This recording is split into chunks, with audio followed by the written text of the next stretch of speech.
Ah, sœur, mettez-la nzambe maboko, te wapi maboko te. On va lire la parole de Dieu dans le livre de 1 Corinthiens, le chapitre 14, versets 23 à 40. Tokotanga liloba na nzambe na buku ya yambo ya bakorinti mokapo ya zomi na minei molongo akotanga tuku mibale na misato kino tuku minei. Si quelqu'un là, il peut lire et puis l'interprète va interpréter. Moto moko akotanga bongo molimboli alimbola.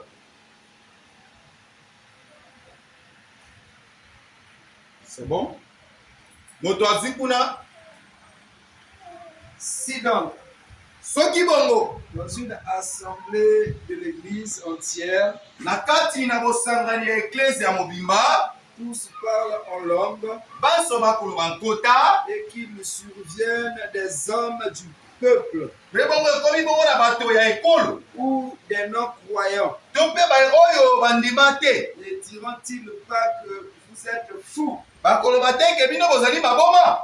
Mais si tous prophétisent soki banso bazali kosakola et qu'il survienne quelques non-croyants bato ya libanda bongo bandima te bayei ou un homme du peuple, to mpe moto na kati na ekolo il est convaincu par tous, andimisama ye na baso nyonso il est jugé par tous. mpe asambisami na nyonso na bato nyonso Les secrets de son cœur sont dévoilés, bwende basekele ya motema na etiami na pwasa de telle sorte que, tombant sur sa face, na kotalaka eke kokweyaka na elongi na ye il adorera Dieu akokumamela nzambe et publiera que Dieu est réellement au milieu de vous. mpe akotalisa eke nzambe aza ya solo na katikati na bino. Que faire donc, frères, nini bongo kosala ndeko mobali lorsque vous vous assemblez, ntango bino bokosangana les uns ou les autres parmi vous, bamoko kati na bino ont-ils un cantique,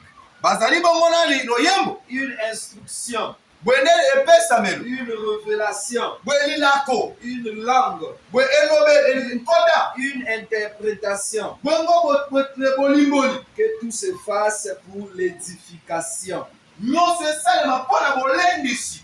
En est-il qui parle en langue? ozali bongo koloba na nkota Que deux ou trois au plus parlent. bo mibale to misato to mpe koleka baloba Chacun à son tour.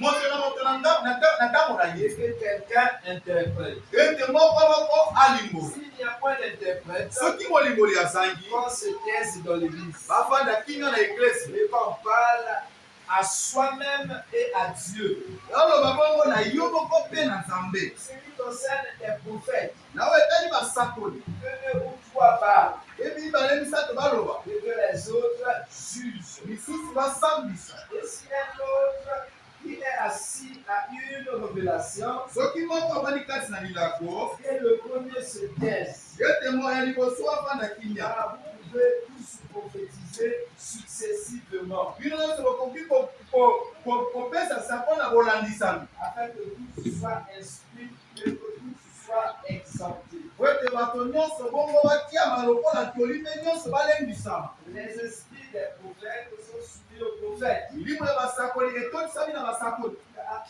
sont soumis, etiami na se ya basakoli car Dieu n'est pas un Dieu de désordre, po ete nzambe azali te nzambe na bozangi ya liba mais de paix. kasi nzambe na kimia Comme dans toutes les églises des saints, lokola baeglise nyonso ya basantu que la femme se taise dans les assemblées, ete mwasi avanda kimia na kati na masanga car il ne leur est pas permis d'y parler, epesamela te na mwasi aloba mais qu'elle soit soumise, ete ye naza na komikitisa selon que le dit aussi la loi. kotalaka olenge elobi mpe mobeko Si elles veulent s'instruire sur quelque chose, soki ye alingi ayeba eloko moko elles interrogent leur mari à la maison, batuna mibali na bango na mandako car il est malséant à une femme de parler dans l'église. yango epekisami na mwasi ete aloba na kati ya eglise.